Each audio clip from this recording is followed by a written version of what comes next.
നാട്ടിക 7-ാം വാർഡിൽ പ്രതിഭകളെയും വിവിധ മേഖലകളിൽ മികച്ച സേവനം അനുഷ്ഠിച്ചവരെയും ആദരിച്ചു. നാട്ടിക ഗ്രാമപഞ്ചായത്ത് 7-ാം വാർഡിൽ വിവിധ മേഖലകളിൽ മികച്ച വിജയം കൈവരിച്ച പ്രതിഭകളെയും സമൂഹത്തിന് മാതൃകാപരമായ സേവനം നൽകുന്ന വ്യക്തികളെയും ആദരിച്ചു.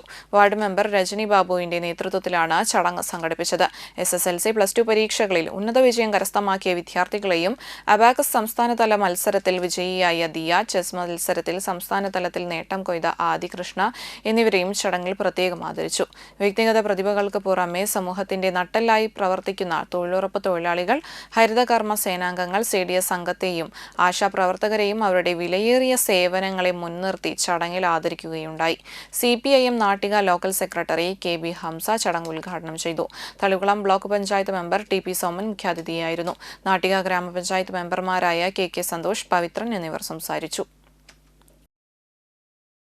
10ാം ക്ലാസ് കഴിഞ്ഞിട്ടുള്ള കുട്ടികളാണെങ്കിൽ അവർ അടുത്ത +2, +1 അപേക്ഷിക്കുന്ന വിഷയം അവർക്ക് ഏത് വിഷയമാണ് തിരഞ്ഞെടുക്കേണ്ടത് എന്നുള്ളത് അവർ തന്നെ തീരുമാനിച്ച് അവർക്ക് ഇഷ്ടപ്പെട്ട വിഷയം കിട്ടാവുന്ന രീതിയിൽ അപേക്ഷ നൽകി അവർ ആ രീതിയിലേക്ക് മാറിയാൽ അവർക്ക് അവരുടെ ഭാവി സുരക്ഷിതമാക്കാൻ കഴിയുന്ന രീതിയിലേക്ക് ഇപ്പം തന്നെ അതിന് ബേസായിട്ടുള്ള വിദ്യാഭ്യാസം നമുക്ക് കിട്ടും.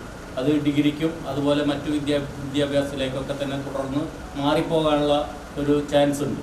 അതേപോലെ +2 ആണെങ്കിൽ അതേ രീതിയിൽ തന്നെ അവരൊന്നുകൂടി 10ാം ക്ലാസ് കഴിഞ്ഞ് ഒന്നുകൂടി ഉയർന്ന തലത്തിലേക്ക് എത്തി. അതേപോലെയാണ് നമ്മളുടെ ഈ വിദ്യാഭ്യാസ രംഗത്ത് ഇപ്പം തന്നെ ഏറ്റവും താഴത്തു തന്നെ ഈ രീതിയിൽ നല്ല വിദ്യാഭ്യാസം ലഭിച്ച് നമ്മൾ മുന്നോട്ട് പോയി കഴിഞ്ഞാൽ നമ്മുടെ രാജ്യത്തിനും അതുപോലെ തന്നെ നമ്മുടെ പ്രദേശത്തിനും നമ്മുടെ കുടുംബത്തിനും ഒക്കെ തന്നെ വലിയ ഒരു കാഴ്ചപ്പാടോടുകൂടി അവർക്ക് മുന്നോട്ട് പോകാൻ കഴിയുന്ന